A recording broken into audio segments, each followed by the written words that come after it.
자, 이번 시간에는 지난 시간에 이어서 단위에 대해서 계속 이야기를 해보도록 하겠습니다. 자, 6번째로서 우리가 보게 될 단위 중 하나, 우리 단위라고 보다는 우리가 기본 조건이라고 보시면 좋을 것 같은데요. 그 중에 이제 6번째 비중이 되겠습니다. 자, 비중이라고 하는 것은 화면에 나와 있는 글처럼 대상물질의 밀도와 표준물질의 밀도의 비로 나타낸다라고 표현하고 있는데요. 즉 쉽게 이야기를 한다면 비교하는 중량 대상이라고 보시면 되겠습니다. 그리고 우리 밀도라고 하는 것은 특정한 단위 최적에서 나타날 수 있는 그 물질들의 질량의 비를 나타낸다라고 했었어요. 그러다 보니까 어떠한 특정한 대상의 밀도는 알 수 있고 질량은 알 수 있지만 우리가 원자량도 탄소와 비교를 했던 상대적인 질량을 지칭하듯이 그 물질이 얼마만큼 어떠한 물질보다 얼마만큼 밀도가 크냐, 얼마만큼 질량이 큰지를 알기 위해서는 상대적인 비교 대상이 있어야 될 겁니다. 바로 그 비교 대상을 우리는 표준 물질이라고 이야기를 하게 돼요. 그리고 그 표준 물질과 비교한 중량을 비중이라고 표현을 하게 됩니다. 자, 그렇다면 이때 표준 대상이라는 것은 과연 누구를 지칭을 하게 될까요? 대표적으로 기체와 그 외로서 이야기를 할 때 기체의 표준 대상은 공기가 여기에 해당을 하게 됩니다. 즉 공기, 다시 말한다면 영어로 에어가 되겠죠. 단 중요한 것은 대상 물질은 반드시 그 상태가 동일할 때를 지칭을 하게 됩니다. 즉 대기 파트에서는 어찌 본다면 특정 기체의 비중은 공기와 비교를 했을 때 그 기체의 밀도를 비교한 것이라고 보시면 될 것 같아요. 뜬금없이 표준 물질을 공기로 했는데 금과 비교하지는 않을 겁니다.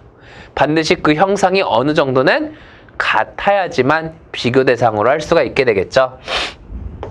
그러면 그 외는 과연 뭐가 될까요? 그 외는 물이 될 수가 있습니다.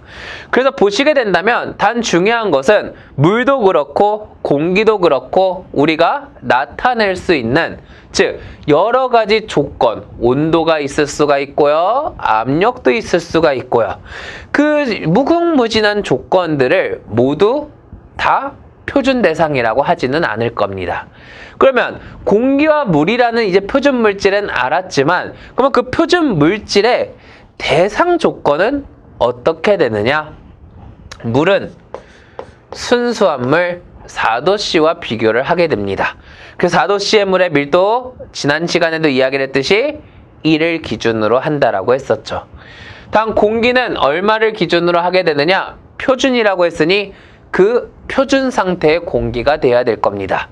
그리고 우리가 흔히 이야기하는 표준 상태의 공기는 0도C 1 기압을 뜻하게 됩니다.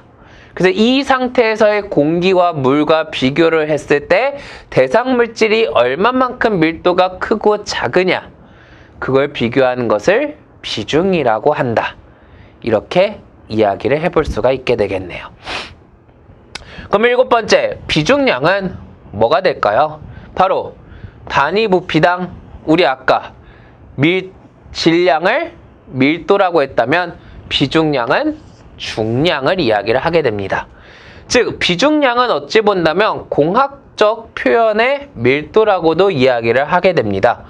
즉 비교하는 중량이 아닌 공학적 밀도 표현을 비중량이라고 표현해요. 이 말은 대체 무슨 말이냐?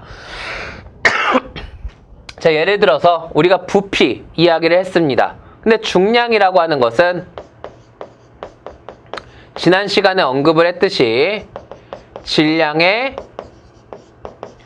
중력과 속도를 곱해서 표현한 거라고 했어요. 그리고 우리는 알다시피 어떠한 밀도란 단위 부피당 그 물체가 차지하는 질량이라고 이야기를 했습니다. 그러고 보았더니 단위 부피당 질량이라는 표현 역시 비중량에 들어가 있어요. 그럼 어찌 본다면 비중량이라고 하는 것은 밀도의 또 다른 표현이라는 것을 알 수가 있게 됩니다. 단 그 밀도에 뭐가 들어갈 뿐? 중력과 속도가 들어갈 뿐. 그럼으로써 결국 비중량이라고 하는 것은 어찌 본다면 밀도의 중력 가속도를 곱한 값이라고도 표현할 수 있습니다. 즉 우리는 그리고 이때 이 중력 가속도로서 중력 가속도란 힘을 이야기를 하는 거잖아요. F는 ma. 즉 공학적으로 나타내는 힘적 표현으로서 들어가 있는 이 비중량을 우리는 공학적 밀도 표현이라고 이야기를 하게 됩니다. 다 이제 여기서 유일하게 좀 알아두셔야 될 것은 우리 중력 가속도 얼마를 지칭으로 하게 된다? 9.8m/s의 제곱 또는 980cm/s의 제곱을 뜻하게 된다. 이 정도는 좀 알아두시면 될 것 같습니다. 그래서 이러한 표현들 있다라는 것을 기억을 해두시면 될 것 같고요.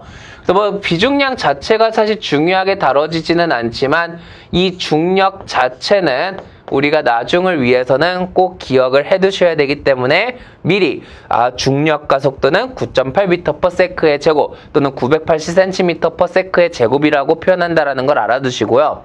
물론 중력이란 위치에 따라 변화되는 값이라고 했습니다. 그러면 우리 계산 문제 할 때는 중력은 거의 변하지 않아요. 그냥 안 변한다라고 보시면 되겠습니다. 그 수치상은 고정된 수치라는 거 기억을 해두시면 될 것 같고요. 자, 그 다음에 이제 쭉 내려가서